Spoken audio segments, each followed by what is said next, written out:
Kaip grupė Biplan atšventė savo gimtadienį? Kokią svajonę išpildė atlikėja Paulina Paukštaitytė? Kas nugalėjo projekte Didysis chorų mūšis? Visa tai naujame Niekas niekam video dabar.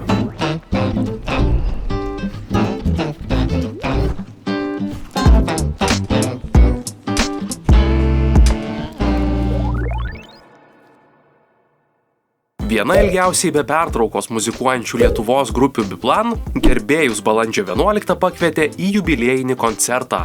Pilnutėlėje Vilniaus koncertų salėje Kompensa, kur vyko Biplan 30 pasirodymas, susirinko daugybė ištikimų grupės gerbėjų. Publika šėlos skambant hitams Labas rytas, kino filmai, Amorė, O mes prie jūros, Anzelmutė ir daugeliu kitų puikiai žinomų dainų.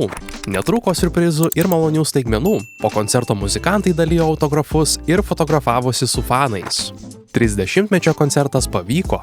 Jaučiamės lyg 9 danguje, matydami, kiek daug jūsų atėjo, dainavo ir sveikino. Už visą tai sakome jums vieną didelį ačiū. Buvo nerealiai gerai. Po koncerto socialiniuose tinkluose dėkojo grupės nariai. Į šventinį koncertą muzikantai gerbėjus pakvietė tarsi į savo namus. Koncertų salėje buvo sumontuota speciali scenografija, primenanti gyvenamąją erdvę. Jaukiai įrengtoje scenoje fotelyje sėdėjo ir žurnalus vartė vienas žymiausių Lietuvos džiazo trimitininkų Valerijus Ramoška, vėliau prisijungęs ir prie grupės kūrinių. Įspūdingoje scenoje tilpo ne tik grupė, bet ir gausūs svečiai iš Fainuolių choro. Koncertą grupė pradėjo savo naujausią dainą Nepamiršk manęs iš neseniai pasirodžiusio studijinio albumo Viskas kaip patinka tau. Nors tai viena naujausių Biplan dainų, koncertų salėje susirinkę keli tūkstančiai žiūrovų jos priedainį dainavo kartu. Publika toliau kaitino gerai žinomi kūriniai Plius minus, Viskas bus gerai, Sapnų gaudyklė, Heja hau, Viskas kaip patinka tau, Jūros gilumos akių mergaitė ir kiti. Beveik 2,5 valandos vykusio koncerto metu skambėjo ir tokios dainos, kurių Biplan koncertuose negrojo jau seniai. Didžiulė staigmena tapo ne tik po kelių ar 14 metų pertraukos gyvai nuskambėję kūriniai Sapnas, Pusvalandis, Seksodromai, 1005B, bet ir Open Your Eyes. Pastaroji daina iš debiutinio grupės albumo Banzai paskutinį sykį grota dar 90-aisiais. Šventinėme koncerte dukart buvo atlikta viena žinomiausių grupės dainų Kino filmai, kuri tapo triumfo akordų ir viso metu skambėjo paskutinė. Po koncerto grupės muzikantai dar ilgai bendravo su skirstytis neskubėjusiais gerbėjais, dalijo autografus ir fotografavosi.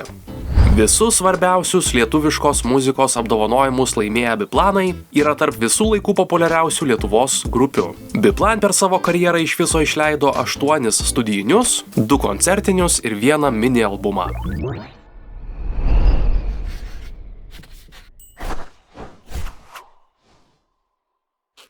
Balandžio 16-osios vakarą tūkstantinė minia užliejo Kauno Žalgirio areną. Čia Paulina Paukštaitytė išpildė svajonę ir surengė iki šiol didžiausią savo karjeros koncertą, tapusį vienu ryškiausių metų muzikinių įvykių.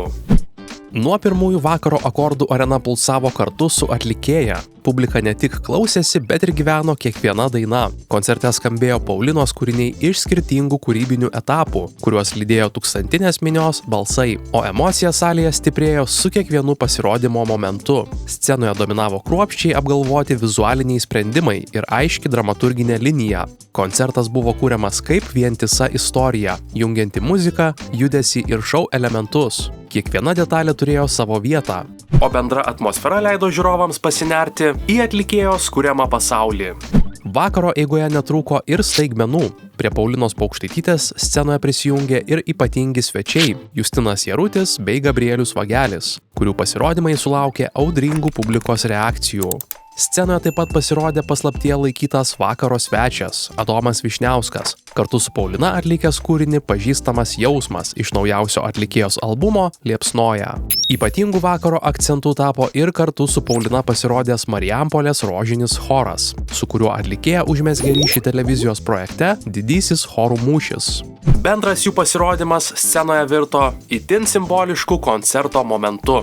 Po finalinių akordų ir ovacijų buvo akivaizdu. Tai buvo ne tik svarbiausias Paulinos Paukštaitytės karjeros koncertas, bet ir vakaras, palikęs ryškų pėdsaką tiek atlikėjos, tiek jos klausytojų istorijoje. Tai daugiau nei koncertas. Tai yra svajonės išsipildymas. Aš niekada to nepamiršiu. Dėkodama visiems susirinkusiems, kalbėjo Paulina. Šis pasirodymas dar kartą patvirtino, kad Paulina Paukštaitytė šiandien yra viena ryškiausių Lietuvos muzikos scenos atlikėjų, gebanti ne tik surinkti pilnas sales, bet ir sukurti stiprų emocinį ryšį su savo publika.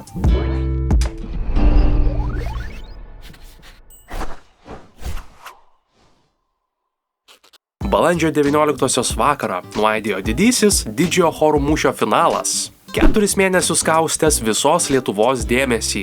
Tiesioginėje transliacijoje sprendė ne komisija ir ne ekspertai. Viską lėmė žiūrovai. Finale susikovė 2 stipriausi sezono chorai – Kauno Rubininis ir Panevėžio Purpurinis. Abi komandos į sceną žengė kaip lygūs varžovai, tačiau pergalę nulėmė ne tik muzika, ją nulėmė ryšys su žiūrovais. Šių metų projekto nugalėtojais tapo Kauno Rubininis choras, vedamas kapitono Martyno Kavaliausko.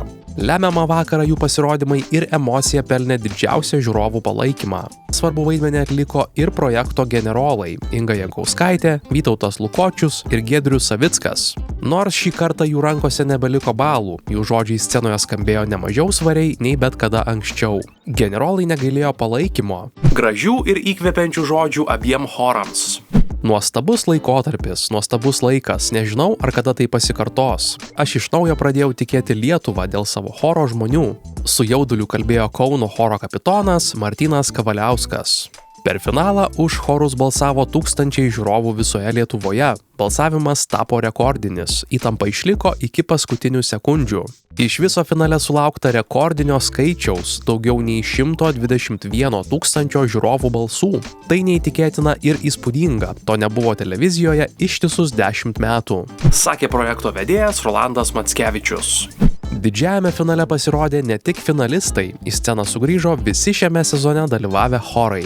Kartu su nugalėtojais ir finalininkais scenoje dar kartą pasirodė Vilniaus Baltasis choras su kapitone Atlanta, Klaipėdos Mėlynasis choras su Liepa, Šiaulių Geltonasis choras su Jurgiu Brūzga, Marijampolės Rožinis choras su Paulina Paukštaityte, Alytaus Žaliasis choras vadovaujamas Dariaus Milerio Nojaus bei Kėdainių Oranžinis choras su Mantu Jankavičiumi. Tai ne tik muzikinis projektas, tai projektas apie žmones, apie bendrystę ir apie tai, kaip skirtingi miestai gali susivienyti dėl vieno tikslo. Po finalo pridūrė prodiuseris Saulius Urbonavičius Samas. Nugalėtojams atiteko pagrindinis prizas – prabangus baltas fortepijonas, kurio vertė siekia 20 000 eurų. Tačiau dar svarbiau – visos Lietuvos palaikymas.